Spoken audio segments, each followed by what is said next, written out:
Hello दोस्तों, good morning to all of you. कैसे हैं आप सभी लोग। मैं आप सभी का दोस्त, आप सभी का मित्र सिंगर गोपी सिंह राजपूत। और आप सभी देख पा रहे हैं मुझे गोपी सिंह राजपूत ऑफिशियल पे। मैं हूं आपका छोटा भाई। गाइस, इसमें एक गाना सुनाने वाला हूं। आप लोग इस वीडियो को ज़्यादा से ज़्यादा लाइक कमेंट शेयर कीजिएगा। गाना अच्छा लगे तो एक बार कमेंट बॉक्स में ज़रूर बताइएगा। सोचता हूँ कि वो कितने मासूम थे। सोचता हूँ कि वो कितने मासूम थे। क्या से क्या हो गए देखते देखते। कि सोचता हूँ कि वो कितने मासूम थे। सोचता हूँ कि वो कितने मासूम थे। क्या से क्या हो गए देखते देखते।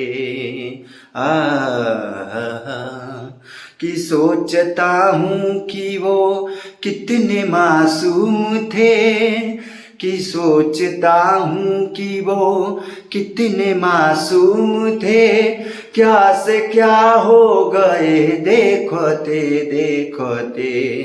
जो एक पल ना हो, जो एक पल ना नजरों से ओझल हुए।